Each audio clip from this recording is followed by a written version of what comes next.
Assalamualaikum warahmatullahi wabarakatuh. Perkenalkan mungkin sebelumnya jarang nongol ya, saya Zahra, salah satu dari tim teman-teman juga nih di JP. Seperti yang tadi Mas Hafiz bilang nih, Mas Aziz, Mas Hafiz. Mas Aziz bilang, saya sekarang salah satu kegiatannya adalah kerja sebagai community development di social e-commerce Muslim gitu kan, domisilinya di Bandung. Oke. Hari ini mau share sedikit ya terkait Kaizen untuk teman-teman nih yang ngerasa pengen banget tahu gimana biar hidupnya nggak gini-gini aja gitu kan. Saya pengen ngasih sedikit informasi, mungkin semoga bermanfaat, semoga mudah dicerna juga. Mohon maaf nih ya kalau agak kecepatan ngomongnya. Oke, saya mulai aja ya. Nah, pernah nggak sih teman-teman ini di sini udah pernah, kalau saya gini ya, contohnya untuk udah diet berkali-kali tapi gagal mulu gitu kan di sini. Padahal kayak sekarang udah termotivasi banget nih gitu. Pokoknya sekarang saya tuh harus punya badan yang ideal gitu kan. Ternyata strugglingnya lumayan susah nih gitu ya. Begitu sekarang lihat yang badannya oke, langsung termotivasi, besoknya ngelihat pizza kita udah mulai, aduh ternyata enak ya gitu. Atau misalnya nih, kalau misalnya teman-teman di sini sering banget kan buka Instagram, terus misalnya ngelihat teman-temannya di sini tuh suka ngelihat, wah gila teman saya udah dapat kerja gitu ya, atau misalnya wah udah traveling kemana-mana nih, atau misalnya udah punya anak, udah nikah gitu kan. Sedangkan terus misalnya kita langsung berkaca gitu kan, langsung membandingkan gitu. Wah kenapa kok saya nggak kayak mereka ya, gitu. Kok nggak bisa mendapatkan misalnya apa yang mereka dapat gitu ya. Adalah pasti ya kemungkinan untuk membandingkan. Atau misalnya udah ngedengerin nih podcast kayak tadi kan, ngedengerin podcast, ngedengerin motivasi-motivasi gitu, terus langsung melihat, oh iya orang-orang yang sukses itu rata-rata disiplin gitu kan. Ya udah deh, saya harus disiplin gitu. Ternyata disiplin itu ternyata nggak semudah itu gitu ya untuk dijalankan. Atau misalnya pas lagi weekend nih, scrolling lagi Instagram gitu kan. Terus misalnya ngelihat temennya, wah gila nih orang hari ini udah ada organisasi apa, udah melakukan A, B, C. Terus udah mulai ngerasa bersalah nih, karena misalnya kita rebahan aja gitu kan. Wah nggak bisa. Akhirnya bikin to-do list. Hari ini bikin 10-20 to-do list biar produktif gitu kan. Terus misalnya anggaplah mau memulai dengan olahraga. Oh oke, udah mau mulai olahraga nih pagi-pagi biar produktif gitu. Terus kita bikin nih, cek di YouTube gitu kan, apa nih video yang misalnya kita mau pakai untuk olahraga. Pas scrolling gitu kan, ternyata ada video lain nih rekomendasi di bawah yang misalnya ternyata itu belum kita tonton, dan kayak wah kayaknya harus nonton sekarang nih soalnya kayaknya ini rame banget gitu. Akhirnya diklik yang asalnya mungkin 15 menit, setengah jam, 1 jam sampai 2 jam gitu, yang asalnya niat misalnya jam 8 itu mau olahraga, tahu-tahu udah ngeliat jam 10. Terus ya udah deh, karena udah jam 10 ngerasa gagal, males, ya udah akhirnya nggak nerusin tuh to-do list yang lain yang panjang itu. Atau kayak tadi nih misalnya, wah weekend gitu kan pengen produktif, terus tapi ujung-ujungnya misalnya kita nonton drakor atau Netflix kan gitu kan. Karena kan kalau misalnya kita nonton, kita ngomongin 1-2 episode ya, apalagi misalnya udah tahu kita hari ini misalnya nggak ada kerjaan gitu, gabut, akhirnya ya udah deh memutuskan untuk nonton aja deh karena mumpung libur gitu kan. Atau yang biasanya kita lakukan mungkin udah akhir tahun biasanya ngasih resolusi, pokoknya di 2020 ini saya harus punya bisnis gitu, atau mau S2 gitu, atau misalnya mau apapun ya, teman-teman misalnya impiannya. Terus ternyata sekarang udah bulan Agustus loh gitu, udah pertengahan 2020, ternyata belum ada langkah kita sama sekali untuk mendekati si resolusi tersebut gitu kan. Nah, kira-kira itu kenapa sih? Sebenarnya kita tuh ada yang namanya circle yang biasanya tuh yang bikin kita gini-gini aja. Pertama, di sini tuh ada yang namanya ketika kita dapat motivasi. Senang dong, semangat begitu kita dapat motivasi gitu. Udah mendengarkan, wah ini sukses, cerita suksesnya seperti ini, saya harus seperti ini juga. Akhirnya kita buatlah to-do list-nya, bikin tuh pakai SMART gitu kan, yang achievable lah, pernah diajarin kan sama di produktif juga kan, di sekolah produktif kita. Nah, Udah kita set target, udah tahu tuh tulisnya ngapain, mulai tuh biasanya udah semangat. Hari pertama oke, hari kedua oke, hari ketiga masih bisa, masih tahan. Misalnya contoh saya pengen mulai olahraga gitu, kayak udah setiap hari olahraga. Tahu-tahu misalnya hari keempat, hari kelima, hari keenam, saya banyak kerjaan numpuk. Akhirnya 3 hari ini saya nggak olahraga. Ujung-ujung saya di sini ngerasa udah mulai turun nih semangatnya. Udah gitu karena ngerasa kayaknya saya gagal deh, nggak bisa. Karena mungkin saya pengennya itu olahraga itu misalnya langsung lari tiap hari 5 kilo gitu ya. Sangat-sangat karena biar cepet nih memperbaiki badannya gitu kan. Akhirnya ketika kita gagal, ngerasa gagal, berhenti deh gitu kan. Nah, sebenarnya kita itu nggak harus berhenti dan nggak harus langsung set target tinggi gitu kan, nggak semuanya itu bisa kita capai dengan waktu yang singkat gitu kan. Nah, di sini ada banget nih ternyata caranya gimana biar kita tuh bisa mulai dari hal terkecil banget, termudah banget, tapi bisa tetap ada improvement gitu kan di kita. Apa namanya? Kaizen atau namanya prinsip 1 menit. Prinsip Kaizen ini ditemukan oleh Masaki Imai gitu kan. Beliau ini asalnya dia tuh mau berguru ke Amerika untuk memperbaiki di Jepang tuh gimana sih seharusnya gitu kan, untuk misalnya mengembangkan suatu produk gitu kan. Ternyata pas ngelihat di mereka juga di Amerika masih muter-muter aja gitu, nggak ada improvement gitu kan. Akhirnya dia mendapatkanlah suatu ilham gitu ya, akhirnya menciptakanlah si prinsip Kaizen ini. Intinya, kalau si Kaizen ini bilang, kita mau di apapun, mau itu mau improvement apapun itu, kita bisa mulai dengan minimal 1 menit tapi setiap hari. Jadi Kaizen ini kalau berdasarkan termnya ya, Kai itu artinya change, Zen itu better. Tapi kalau misalnya kita baca secara Kaizen itu intinya continuous improvement. Jadi pokoknya yang penting selalu ada improvement setiap harinya. Mau itu sedikit, mau itu banyak, yang penting harus ada improvement. Nah, si penerapan Kaizen ini bisa kita terapkan di mana aja sih gitu. Mau itu pekerjaan, mau sosial, mau kehidupan pribadi diri kita sendiri gitu ya. Itu sangat bisa banget diterapkan karena ini tuh sebuah framework gitu. Jadi tinggal ganti aja nanti tujuan sama targetnya apa aja gitu. Caranya seperti apa. Nah, prinsip Kaizen ini sebenarnya mudah banget, teman-teman. Pertama, kita itu hanya perlu mengulang rutinitas yang kecil.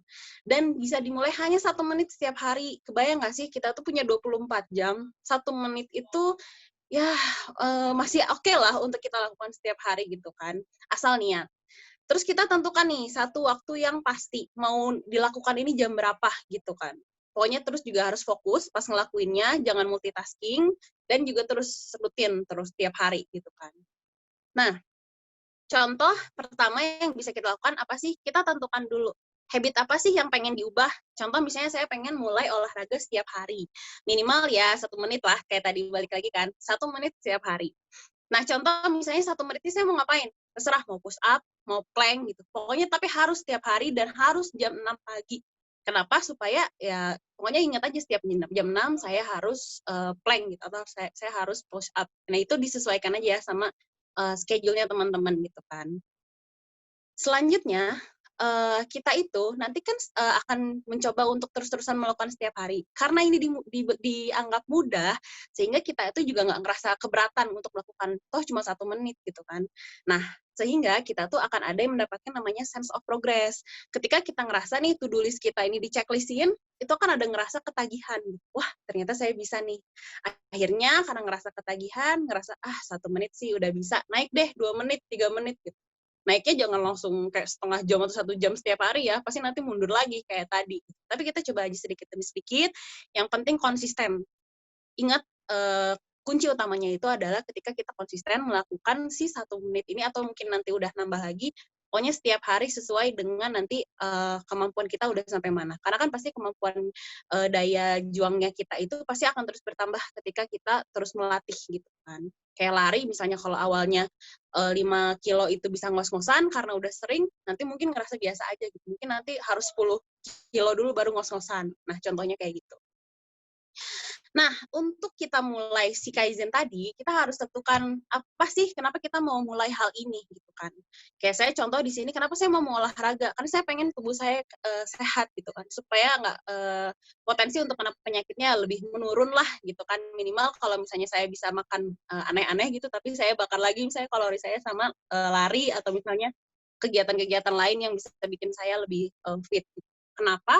Sedikit cerita, jadi dulu waktu saya kerja di, sebelumnya ini di PT Inti, itu kan BUMN, mengharuskan saya untuk medical check up dari atas ujung kaki sampai bawah, dicek benar-benar semua kesehatannya, dan ternyata, pas ketemu dokternya bilang kayak gini, katanya, "Ternyata Kak Zahra kamu ini, kolesterolnya tinggi banget," gitu kan, kolesterolnya tinggi. "Kalau misalnya terus-terusan kayak gini, kamu itu bisa jadi juga jadi salah satu orang yang ngantri tuh di sana untuk berobat, benerin ginjalnya, benerin jantungnya, gitu kan, benerin kesehatannya, karena memang terganggu karena nggak mau olahraga," gitu kan.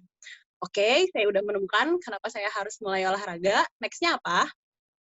Cek, apa sih ruginya kalau kita nggak ngelakuin olahraga? Tadi pertama, dari secara performa kerjaan saya menurun. Kenapa? Karena ada kemungkinan saya mendapatkan sakit karena misalnya saya nggak fit gitu ya. Otomatis kan misalnya target kerjaan saya yang harus saya kerjakan seminggu jadi molor gitu. Karena misalnya saya harus sakit izin. Terus juga untuk penampilan kan nggak baik ya. Kalau misalnya kita overweight kan pasti ada aja dong rasa sedikit nggak pedenya juga ya. Karena mungkin ngerasa, oh kok saya agak gendutan ya, apalagi cewek gitu ya. Ngelihat kayak gitu kan lumayan agak stres gitu ya. Terus juga bisa kemungkinan terkena berbagai macam penyakit gitu, atau misalnya metabolisme saya jadi terganggu, atau misalnya secara emosi jadi nggak bisa stabil, karena kan sebenarnya salah satu fungsi olahraga itu bisa menstabilkan emosi kita. Nah, kalau misalnya kita udah tahu ruginya yang kalau kita nggak ngelakuin ini apa untuk diri kita sendiri, kita cek selanjutnya. Nah, apa sih dampak negatifnya buat keluarga kita? Jadi biar kita juga kalau misalnya ngerasa kita, oh kalau saya sih nggak baik-baik aja. Terus kita lihat, oh tapi ternyata keluarga saya nggak baik-baik aja kalau misalnya saya sakit gitu kan. Bisa bikin keluarga cemas, berpotensi juga menyusahkan. Karena kan kalau kita sakit nggak mungkin sendiri ya, pasti aja gitu kan. Ada aja yang nemenin, apalagi keluarga tuh pasti sangat khawatir kalau misalnya kita sakit. Belum lagi misalnya kita kerja ngumpulin uang gitu, terus ternyata uang tabungan kita ini, malah habis karena harus bayar ongkos penyakit kita gitu kan. Yang ada malah kesel kan ya udah ngumpulinnya susah gitu kan, terus keluarnya juga misalnya gara-gara sakit. Terus juga keluarga sama teman-teman bisa kena emosi juga nih, kena damprat karena misalnya emosi kita jadi nggak stabil nih, karena misalnya udah mau makan yang nggak benar, nggak pernah olahraga juga gitu kan.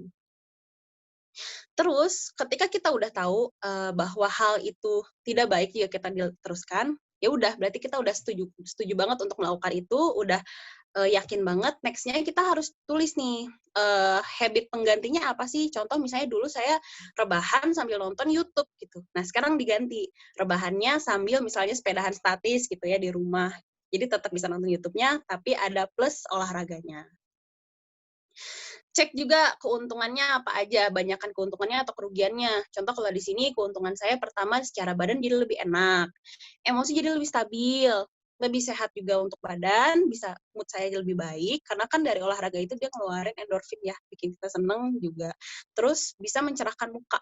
Seneng banget kan kalau cewek-cewek itu bisa glowing mukanya, ternyata dari olahraga itu juga bisa bikin muka kita glowing gitu. Nah, terus kerugiannya apa? Ya itu, kita harus melawan rasa malas dan suka menunda, karena kan rebahan itu nikmat banget kan gitu. Jadi ketika kita mulai olahraga itu benar-benar harus bisa melawan itu gitu. Itu kan suatu kerugian bagi kaum rebahan gitu ya, kalau misalnya harus, capek-capek misalnya pagi-pagi udah sepedahan atau udah lari atau udah nge-gym apa gitu.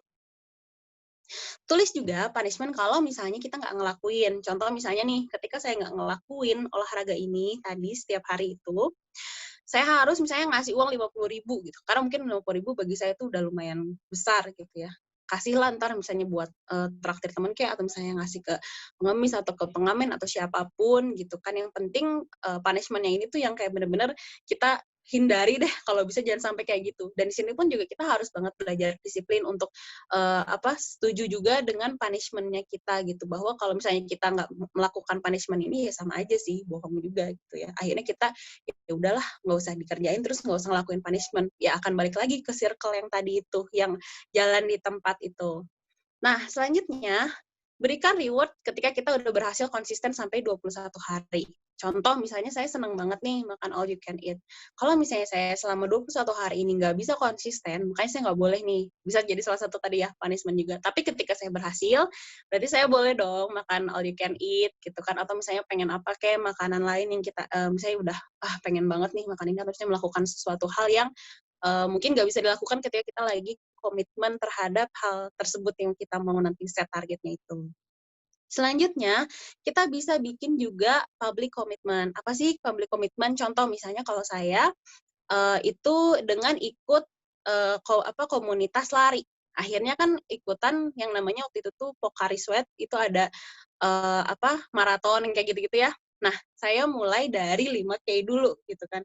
Mau nggak mau kan saya harus mau nggak mau harus latihan gitu kan supaya misalnya bisa dapat nih si medalinya gitu. Otomatis kita kan udah bikin nih ke public commitment-nya. Saya udah bilang ke teman-teman misalnya saya ikutan Pocari Sweat, udah difotoin nih daftarnya di Instastory gitu kan. Kan nggak lucu kalau tiba-tiba kita misalnya hari hanya nggak ikut gitu kan. Atau misalnya teman-teman sendiri di sini kan pada punya Instagram ya, bisa nih contoh kalau misalnya trigger dari diri sendiri merasa kurang, bisa banget dengan kita mencoba memberanikan diri bilangin deh ke netizen semua bahwa saya mau pokoknya setiap hari saya akan update kalau misalnya saya lagi olahraga. Saya pengen ngasih tahu misalnya ke teman-teman semua hasil dari saya misalnya olahraga selama 21 hari atau secara 3 bulan, apa hasilnya dari olahraga. Jadi nanti ketika misalnya teman-teman lagi malas atau apa kan jadi keingetan lagi, oh iya ya saya tuh udah janji ke teman-teman saya di Instagram atau misalnya di manalah terserah untuk selalu sharing misalnya ketika saya lagi olahraga gitu. Karena misalnya pengen menginspirasi atau apapun itu. Nah, inti dari si Kaizen ini juga salah satunya adalah PDCA yang kerennya itu Plan, Do, Check, Act. Ketika kita udah tahu apa aja sih yang mau kita achieve gitu ya, terus caranya gimana, contoh kayak tadi misalnya saya pengen misalnya tadi olahraganya atau misalnya pengen kurus gitu, atau pengen langsing gitu ya, pengen badannya ideal. Terus apa yang harus saya lakukan gitu? Nggak bisa kan saya bikin misalnya hanya membaca ilmu-ilmu kesehatan. Oke itu salah satunya, tapi maksudnya itu tidak membuat badan kita jadi eh, apa sesuai dengan proporsional kita yang kita mau kan dengan hanya membaca aja pasti harus sampai dilakukan. Akhirnya misalnya oh ya kita cek kayak tadi nih mau mulainya jam berapa, mau apa aja yang mulai diganti sedikit-sedikit gitu ya. Baru nanti kita cek bener nggak nih target sama poin-poin yang kita kasih ini masih relevan atau enggak gitu. Jangan sampai misalnya pengennya A tapi ngetargetinnya Z gitu kan jauh jadinya nggak akan bisa masuk gitu. Akhirnya sampai kita ke X kita lakukan, ketika itu berhasil dicek lagi nih. Oh ya udah berarti misalnya kalau contoh saya misalnya kalau diet berarti kalau saya udah cukup udah bisa turun 3 kilo, oke berarti new measurement-nya apa? Oh selanjutnya misalnya saya pengen lingkar pinggang saya atau misalnya lingkar dada saya misalnya ngurangin atau apa gitu. Terus nanti bikin lagi deh targetnya yang baru sambil ngecek yang kemarin salah itu apa, yang harus diganti itu seperti apa. Nah, dari kegiatan yang dilakukan berulang ini, teman-teman mungkin udah sering banget ya, bahwa kegiatan kecil yang dilakukan berulang ini bisa menjadi kebiasaan. Dan kalau misalnya udah menjadi kebiasaan, lama-lama ini bisa menjadi karakter dan sifatnya teman-teman. Jadi bener tenang aja, yang mau punya sifat baru itu ternyata bisa kita rencanakan. Dan sadari bahwa kita itu pasti akan gagal gitu. Ya udah, tapi gagal itu bukan akhir dari perjalanannya gitu kan. Kalau kata si Richard Wiseman ini, orang-orang yang berhasil mencapai tujuan jangka panjang tuh punya satu kesamaan. Apa itu? Mereka tahu kalau mereka itu akan sering gagal. Tapi mereka ngelihat kegagalan itu cuma sebagai kemunduran semata. Ya udah sementara aja kemundurannya gitu. Kalau misalnya sekarang saya gagal hari ini misalnya ya udah misalnya hari ini gagal nggak bisa olahraga ya udah misalnya bayar 50.000 ya udah besoknya jangan dilakuin lagi intinya sih itu karena kegagalan itu ya keberhasilan yang tertunda kan. Nah ada juga nih pokoknya intinya perubahan itu senantiasa diawali dengan memahami apa yang sebenarnya kita ingin capai. Balik lagi semuanya itu target. Kalau kita nggak punya target, hidup nggak ada target, nggak ada visi, ya udah nggak akan kemana-mana. Nggak akan ada start with why, nggak akan keluar kalau kita nggak ada target. Dan ada lagi nih satu penutup sebelum saya akhiri sesi ini, ada dari hadis riwayat Bukhari bahwa amal yang paling dicintai Allah Subhanahu wa taala adalah kebaikan yang konsisten dikerjakan meski hanya sedikit. Di sini saya highlight banget konsisten dan hanya sedikit gitu. Jadi kalau dari agama kita aja udah ngasih tuntunan ini, ya udah yuk apalagi yang harus bikin kita ragu untuk nggak memulai ini. Oke, kira-kira kayak gitu. Terima kasih. Semoga jelas. Kalau ada pertanyaan, monggo saya kasih lagi nih ke moderator. Ya, thank you, Teh Zahra. Ini pas banget ya 20 menit. Keren bisa ngukur waktu pas sih kayak gitu. Keren tadi ya, yang quotes dari wise man emang benar-benar wise sih kayaknya orang-orang itu. Wise ya? Iya, wise banget. Dari yang lain, Mangga? Mau ada yang didiskusikan? Boleh banget. Boleh langsung ngomong aja atau di chat box juga boleh. Ada yang mau nanya dulu? Saya dong mau. Oh, silakan Bung Yahya. Bang Ajis. Silakan. Iya, makasih. Iya, Teh Zahra mau nanya nih, tadi menarik banget sih ya. Kebetulan juga sudah beberapa kali sudah pernah dengar soal Kaizen. Yang mau ditanyain sih sebetulnya soal tadi faktor why-nya itu ya. Kadang kita kalau walaupun udah nemu strong why-nya, tetap aja kalau di tengah jalan malas gitu ya. Jadi mungkin yang mau ditanyain tuh untuk apa ya, menginternalisasi way kita tuh gimana sih supaya tetap bisa persisten gitu ngejalaninnya. Kadang walaupun udah dapat way-nya, ya gitu. Kalau pas lagi malas mah ya malas sudah nggak berhenti lagi gitu sih. Ya. Terima kasih. Ya, boleh langsung dijawab aja. Oke. Jadi kebetulan ini saya tuh struggling banget masalah ini tahun kemarin gitu ya, benar-benar udah bacain semua tapi ternyata begitu ngelakuin tuh nggak segampang itu ya gitu. Apalagi kalau misalnya memang kita pada dasarnya, kalau saya sih dulu sempat kayak lumayan sulit mendapat motivasi untuk melakukan gitu kan, walaupun udah tahu tapi ya udahlah, zona aman tuh lebih enak gitu kan. Terus akhirnya saya dapat bagus sih untuk katanya gini, kita itu bergerak ada dua hal. Pertama, kita menghindari pain gitu kan, atau kita nyari seeking pleasure.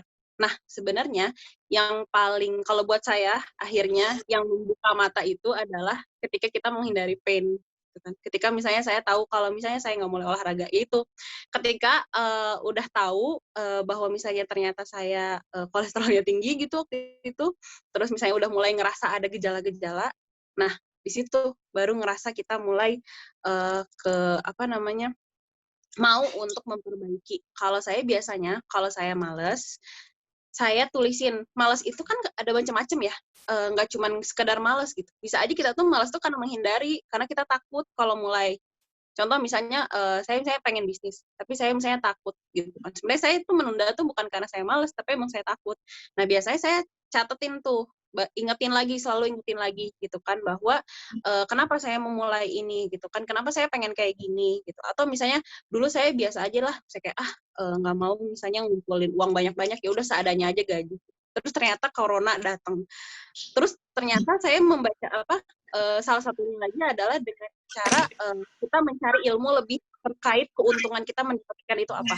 Contoh misalnya saya akhirnya jadi kepikiran untuk punya side job karena begitu corona kemarin datang, oh ternyata banyak orang yang kena PHK dan kalau langsung deg-degan karena waktu itu saya baru banget masuk ke kantor gitu ya, terus tiba-tiba saya juga kebetulan 3 bulan waktu itu probation langsung deg-degan, aduh kalau misalnya saya nggak diterusin gimana nih gitu kan.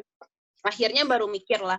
Nah, proses mikir itu tuh sebenarnya didapetin dari kita terus nyari ilmunya kenapa kita harus melakukan itu. Balik lagi ke tadi, merugikan untuk kita nggak, merugikan untuk orang lain nggak, gitu.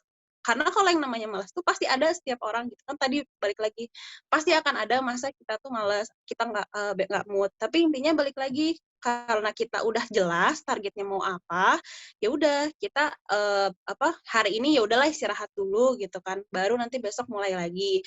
Kalau saya biasanya mulai laginya itu dengan ya itu balik lagi nonton motivasi lagi gitu kan, supaya termotivasi lagi gitu. Paling kalau saya gitu sih, kira-kira menjawab nggak ya? Gimana Bu? Menjawab? Siap, Bung Ajis. Thank you, Teh Zara. Makasih. Ya sama-sama. Terjawab. Ini tuh kayak ini ya, kayak channel 1% gitu. Nambah 1% di setiap harinya biar ya lama-lama jadi banyak gitu. Iya. Tapi ini enak banget gitu karena kayak maksudnya kan kalau misalnya emang pada dasarnya kaum rebahan gitu, misalnya saya kan kaum rebahan banget ya. Yang asalnya dulu tuh pernah bikin ini, kenapa pengen ngelanjutin lagi karena waktu itu tuh pernah bikin pengen belajar baca buku gitu ya, pengen suka. Ya udah akhirnya maksain, ketika bisa itu ternyata benar sense of progress-nya tuh ketagihannya tuh kenapa? Karena ternyata dari hasil ngebaca tuh banyak banget keuntungan, misalnya di saya sekarang tuh jadi kayak lebih mungkin agak cepet mikir gitu atau apa gitu. Lebih enak sih kalau udah ngerasain hasilnya. Intinya itu sih, karena orang tuh kan pengennya progres tuh cepet terus ya gitu. Padahal kan maksudnya ya apa sih segala sesuatu kalau cepet dapatnya ya loss-nya juga cepet gitu biasanya. Lebih banyakin ilmu sih, lebih banyakin nanya-nanya, nyari tahu. Siap. Kemudian ini ada di chat box ada yang nanya ya. Mau dibacain sama saya atau sama Teh Zara aja? Bentar, aku belum baca. Yang mana? Ini ya, yang dari Ana ya? Iya. Yang bertanya, prinsip 1 menit itu kalau mau diterapkan untuk goals jadi orang yang disiplin dan enggak ngaret gimana ya? Yang dibuat 1 menitnya itu di bagian yang mananya? Hehe, makasih. Paling gini, kalau saya kebetulan gini, kalau anggaplah mau ke kantor, ngaret ya, misalnya ngaret kan ya, ngaret. Anggap mau ke kantor. Kantor kita jam berapa sih? Misalnya masuk jam 8. Oke.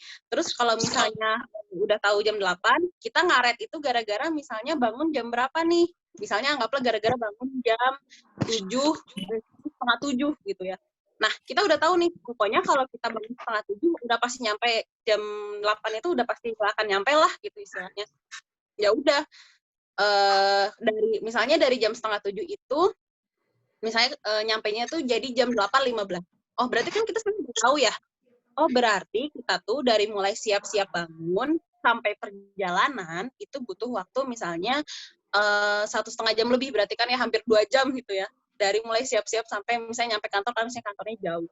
Ya udah, 1 menit itu sebenarnya nggak harus 1 menit ya, itu, tapi lebih ke apa yang bisa kita mundurin sedikit. Ya udah kalau misalnya sekarang itu misalnya anggaplah kelebihannya jam 8.15. Ya udah minimal oke lah kita turunin dulu jadi jam 8, misal jam 8.10. Ya udah berarti kita harus misalnya 5 menit bangun lebih awal. Ketika misalnya kita biasanya setengah 7, ya udah setengah 7 kurang 5. Gimana caranya biar dapat setengah 7 kurang 5? Ya udah misalnya dibikinlah alarm misalnya dari jam 6 sampai misalnya jam 6 lebih 5, atau misalnya dari jam setengah 6 matiin, masih ada jam 6 nih. Ya udah, ini tips saya sih biasanya kalau misalnya pengen agak nyantai tapi harus bangun cepet. Ya udah, setengah jam sebelum saya misalnya setengah 6 ada alarm, saya matiin, masih ada pikiran, oh tenang, nanti ada alarm lagi jam 6. Jam 6 ada lagi, matiin lagi. 6.15 matiin lagi. Tapi pas udah giliran saya jam 6.20, oh udah ini udah nggak bisa nih, saya udah nggak bisa nggak bisa lagi karena udah 3 kali nih saya matiin. Ya udah, akhirnya kita mundur aja. Nggak harus langsung tiba-tiba nggak ngaret gitu ya. Biasanya sih kalau langsung nggak ngaret ya, tapi maksudnya kita minimal ngurangin dulu aja kemungkinan kita terlambatnya gitu kan. Mungkin itu sih kira-kira ngejawab nggak? Gimana? Teh Ana ngejawab nggak? Untuk menghindari excuse-nya, ya balik lagi kenapa kalau misalnya telat? Kalau misalnya telat nggak ada punishment-nya ya nggak akan berhenti jadi orang yang telat. Kayak misalnya ya kalau di kantor, kalau misalnya ternyata misalnya kan kalau di kantor bisa suka dikasih jam khusus gitu, misalnya 5 menit untuk makan. Ya udah kalau misalnya kita 3 kali telat SP1 itu akan lebih cepat sih untuk nemuin nggak excuse-nya. Nah ini harus tahu juga sih ngaretnya itu di mana. Ya. Jadi kalau harus detail disiplin tuh kan kita ketika misalnya pengen mencapai sesuatu tuh disiplin tuh luas gitu, terlalu luas untuk didetailkan gitu. Pasti pengen tahu disiplinnya itu disiplin dalam hal apa. Karena ada aja kita disiplin olahraga belum tentu di tempat lain kita disiplin juga gitu. Semoga menjawab ya. Makasih katanya Teh Zahra. Ya, ada yang mau sami. Diskusi lagi, silakan. Dari saya dulu mungkin ya Teh. Boleh. Kenapa sih harus 21 hari gitu? Tadi. Wah, padahal udah tahu nih kayaknya 21 hari. Jadi gini, ini sih teori lah ya. Tapi teori itu kita tahu benar enggaknya kan kalau dilakuin. Katanya kalau misalnya kita mau membuat satu habit itu, cobain dulu untuk disiplin 21 hari. Gitu. Ketika misalnya di 21 hari ini udah beres, udah bisa nih disiplin sampai 21 hari, ya udah bisa kita terusin sampai 3 bulan gitu. Karena kalau udah sampai 3 bulan ini udah benar-benar jadi habit baru buat kita. Dan ini mungkin tahu deh pernah nyobain nggak? Kalau saya ada nih beberapa yang ya it works gitu. Kalau misalnya memang kita bisa ngedisiplinin itu sampai 3 bulan tuh justru malah ketika kita nggak ngelakuin itu aneh gitu, kayak ada yang kurang gitu lah, atau ngerasa bersalah gitu kalau misalnya nggak ngelakuin itu sih.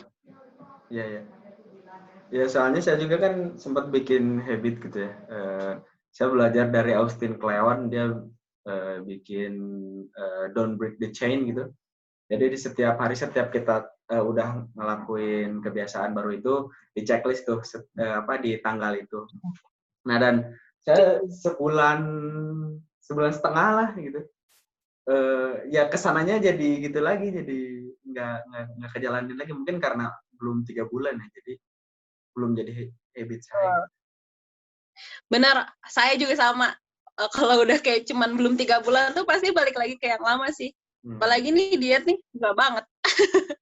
Udah sebulan aja misalnya udah hampir 2 bulan tuh bisa mundur lagi gitu. Memang paling enak sih kalau misalnya kita diingetin lagi kenapa udah mulai, atau misalnya udah ada progres, terus kayak sayang aja kalau misalnya nggak diberesin gitu progresnya.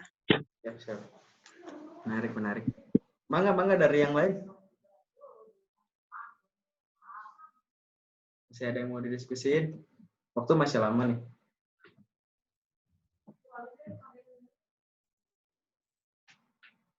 Atau ada yang mau sharing gitu kebiasaan baru dan kegagalan membangun kebiasaan?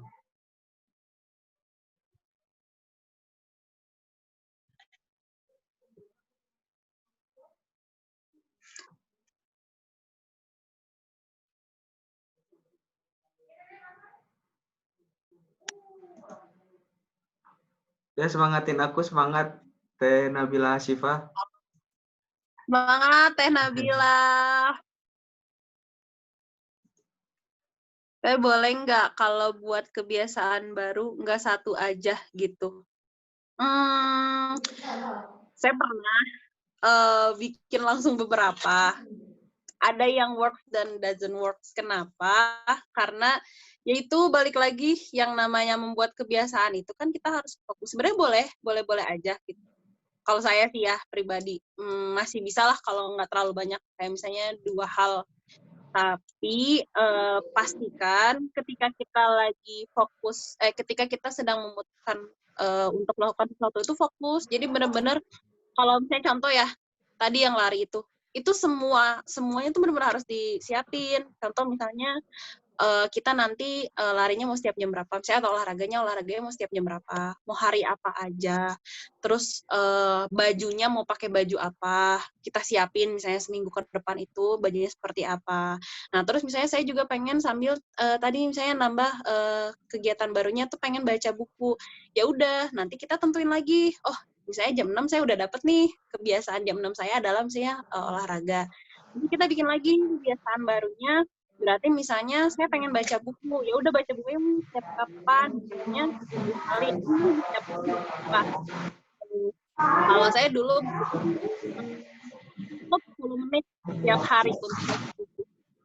Pokoknya 10 menit aja. Pokoknya intinya ya, si Kaizen ini tuh intinya bikin sesedikit mungkin. Dan kita lakuin itu tuh nggak usah kayak semalas-malasnya kita tetap akan ngelakuin. Kayak 1 menit, kenapa 1 menit? Kenapa 1 menit tuh kayak misalnya kita pengen mulai start baca buku gitu ya. Ya udah kita bikin aja minimal 1 menit tuh buka dulu bukunya, pegang-pegang dulu, ya minimal baca-baca judul-judul bukunya gitu kan. Walaupun 1 menit ketika udah beres kan, tadi ya balik lagi kalau ada checklist, ketika kita ngerasa nge-checklist itu kan ngerasa wah udah targetnya udah terpenuhi nih. Akhirnya besok mau lagi. Jadi sebenarnya jangan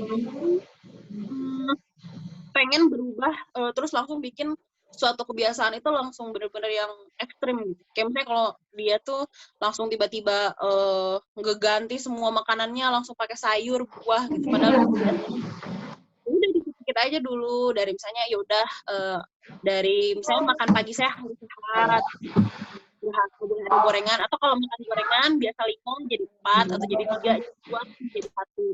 Jadi perlahan aja, nggak usah pengen terburu-buru, daripada misalnya kita terburu-buru nih, misalnya dalam 1 bulan progres kita 10%. Tapi udah gitu berhenti. Mendingan kita misalnya setiap hari itu 1%, 1% tadi ya, sampai akhirnya di akhir bulan, ya 1 tahun itu jadi 360% loh perbedaannya. Kalau kayak kita belajar hal baru, berarti ada 360% hal baru di hidup kita. Gitu. Padahal kan kalau misalnya dilihat cuma 1 menit doang setiap hari gitu. Itu sih intinya, mau apapun jangan langsung bikin to-do list terlalu banyak gitu. 1, 2, 3 ya misalnya masih oke lah, tapi kalau terlalu banyak nanti kita sendiri yang kebengernya. Itu biasa sih kalau saya kayak gitu ya. Teh Zahra, Batagor, soto, bakso, kebab, DLL, semua temen jangan ditinggal. Ya bener loh, jadi gini ya katanya, saya juga baru dapat info ini baru-baru ini. Kita tuh kalau misalnya lagi diet kan suka langsung kesel lihat makanan gitu ya, apalagi makanan enak. Nah, katanya tuh nggak boleh kesel sama makanan tuh, ya udah gitu. Karena emang kalau misalnya makan itu bukan masalah makanannya apa, tapi cara makannya yang kayak gimana. Kalau misalnya kita kan cuma makan batagor 1 gitu, ya nggak mungkin sih. Tapi maksudnya batasi lah, kurangin gitu ya, mengurangi. Itu tuh ya udah gitu ke kitanya juga jadinya nggak ngerasa jadi ya nggak apa-apa gitu. Makan itu tuh nggak apa-apa, asal jangan berlebihan. Jadi nggak penasaran juga sama rasanya. Nggak misalnya tiba-tiba makan sehat, terus ya saya pernah makan sehat, terus pas udah beres 2 minggu makan sehatnya, ya udah karena kangen batagor, kangen pempek, kangen apa, malah makannya jadi lebih parah gitu ya, malah jadi tambah banyak. Apalagi orang Bandung ya, banyak banget makanan enak di sini ya. Yuk, ada lagi yang mau nanya, yang mau disemangatin? Kalau kata quotes mah ini katanya teh, bukan makan sama apa, tapi makan sama siapa. Oh, kalau makan sama siapa mah semua juga enak. Mau makannya cuman sayur juga kayak dimakan. Cuman daun bawang juga kayak dimakan.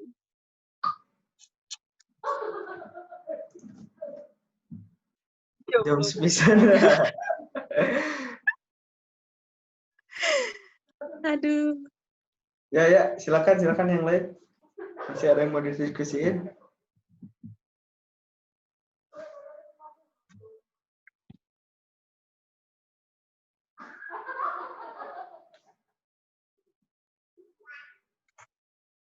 Kalau enggak, Kang Coki mau ngasih insight katanya.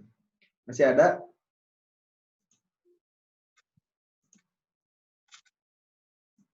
Oh. Ini deh, Teh Zahra biasanya kalau nulisin checklistnya itu di HP, di buku, atau di apa gitu?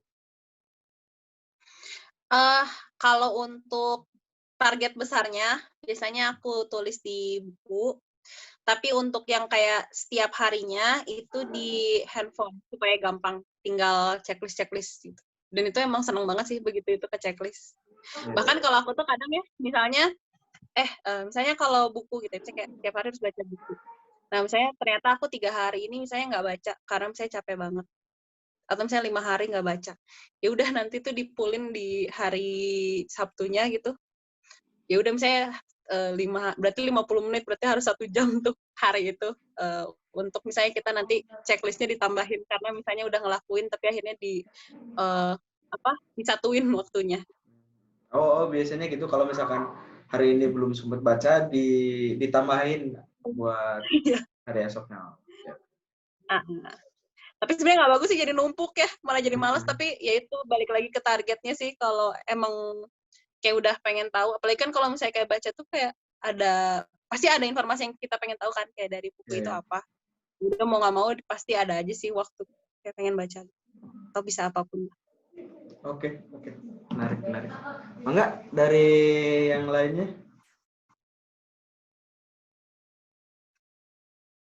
Masih ada? Ini masih 8:30 kurang ya. Masih banyak waktu lah buat diskusi bareng.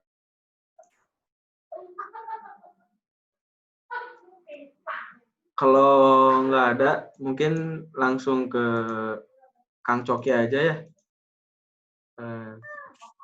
Silakan Kang. Saya mau nambahin aja ya. Tapi sebentar, saya lagi di luar sambil nemenin anak ini.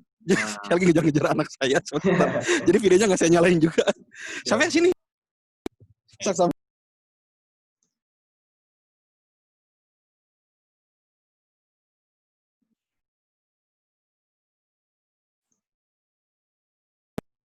Baik, saya namanya dikit aja ya. Assalamualaikum warahmatullahi wabarakatuh.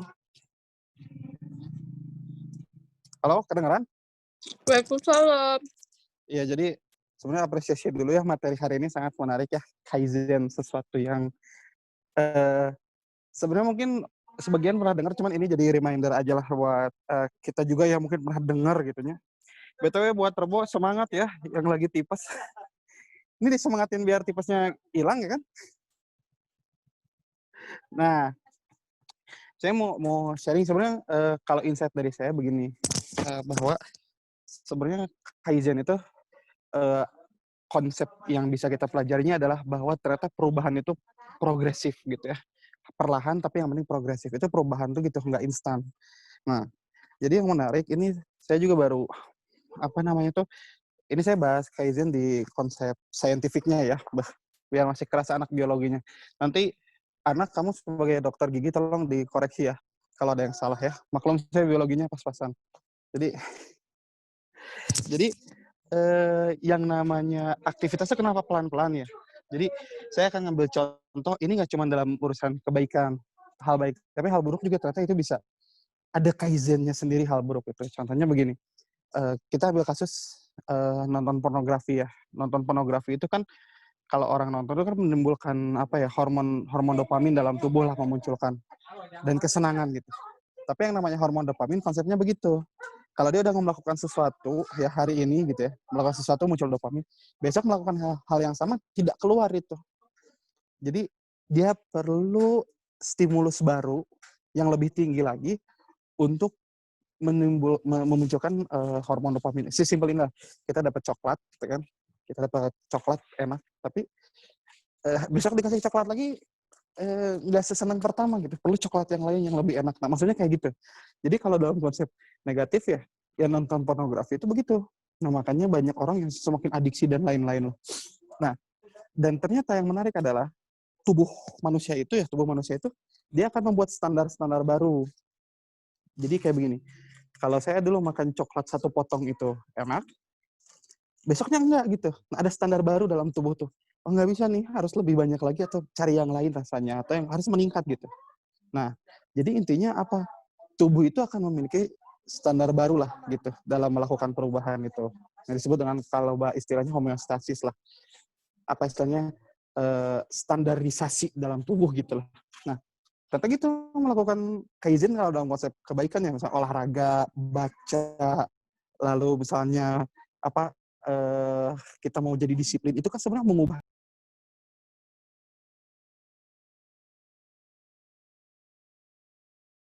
si konsep Kaizen tuh menarik ya. Kenapa cuma 1 menit, kan ada orang gini ya, kok 1 menit sih gitu, kayak nggak ngefek banget semenit gitu. Ya kalau 1 menit aja kita nggak bisa, mau gimana lebih lama gitu maksudnya tuh. Jadi konsepnya emang perlahan gitu, dan ini berlaku untuk semua. Misalnya orang baru hijrah mau belajar salat duha, jangan langsung 12, nanti kita lama-lama itu juga mabuk juga gitu, maksudnya tuh capek juga jadi malas gitu. Jadi step by step aja gitu, sedikit tapi konsisten. Nah, itu sih yang apa namanya tuh menarik menurut saya. Jadi cuma secara saintifik logis Kaizen itu karena harus dilakukan perlahan. Itu yang tentang Kaizen ya. Jadi konsepnya perubahan itu progresif. Jadi buat teman-teman benar kata Zahra itu nggak bisa buru-buru gitu. Step by step. Nah, yang terakhir ya dari saya yang menarik adalah buat teman-teman remindernya begini. Kemarin saya baru dengerin tentang Simon Sinek ya, videonya. Jadi dia bilang begini, yang membuat gigi manusia jadi kuat itu bukan karena ke dokter gigi dua kali dalam setahun gitu, bukan 6 bulan sekali dia ke dokter gigi, bukan. Tapi yang membuat gigi manusia bisa menjadi lebih baik itu karena 2 kali sehari lah, sikat gigi 2 kali sehari yang dilakukan selama 2 menit gitu. Setiap hari maksudnya. Jadi apa? Hal kecil yang dilakukan rutin lah yang melakukan perubahan besar gitu. Maksudnya yang besar-besar itu juga penting, cuman ternyata yang paling signifikan itu perubahan kecil itu gitu. Baca buku 20 buku dalam sehari bisa nggak? Ya komik mungkin bisa ya. Atau buku-buku penting lah. Daripada banyak dalam sehari, mending sedikit-sedikit tapi rutin. Jadi betul lah, mending sedikit-sedikit apapun itu. Karena itu akan jadi kebiasaan. Dan seperti yang saya bilang di awal, bahwa perubahan-perubahan kecil itulah yang akhirnya membuat tubuh itu punya standar baru. Tubuh loh. Jadi yang minta tuh tubuh. Kayak orang olahraga ya tadi, yang biasanya sehari lari sekeliling, nanti besoknya juga naik sekeliling, 2 keliling, 3 keliling. Lama-lama pas enggak tuh, loh kok ada yang aneh gitu. Malah jadi meriang kalau enggak lari misalnya gitu. Nah, kayak begitu itu konsep dari Kaizen. Jadi yang perlu dipahami di teman-teman adalah perubahan itu perlahan tapi progresif. Kecil tapi rutin daripada besar tapi sesekali. Itu yang mungkin yang bisa saya tambahin. Mungkin jadi bagus banget materi hari ini dan juga luar biasa juga. Momotnya juga keren lah pokoknya mah. Atau nuhun, mangga boleh dilanjut lagi kalau ada yang mau didiskusikan lagi ya. Itu tambahan aja dari saya. Nuhun. Siap-siap Kang, atur nuhun. Masih ada lagi nggak dari teman-teman yang lain hal-hal yang mau didiskusiin gitu?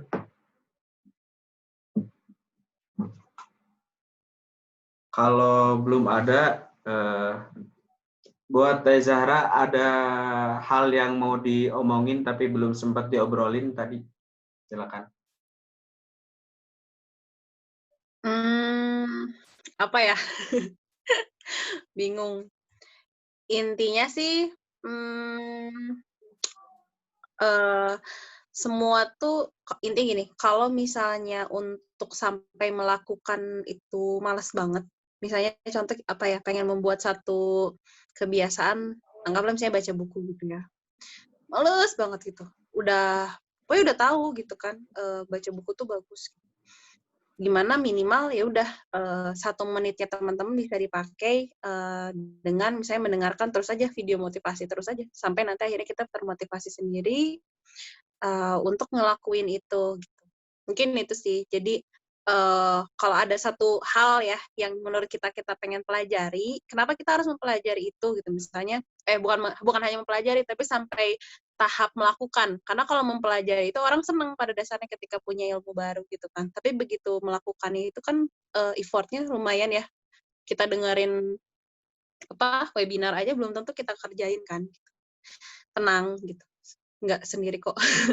Kayaknya banyak juga yang kayak gitu. Tapi intinya kalau misalnya nggak bisa untuk melakukan, minimal kita jangan berhenti memotivasi diri sendiri untuk terus tertarik sama hal itu. Jadi nanti lama-lama juga kita sadar sendiri sih bahwa ya memang mau nggak mau harus melakukan itu. Itu paling.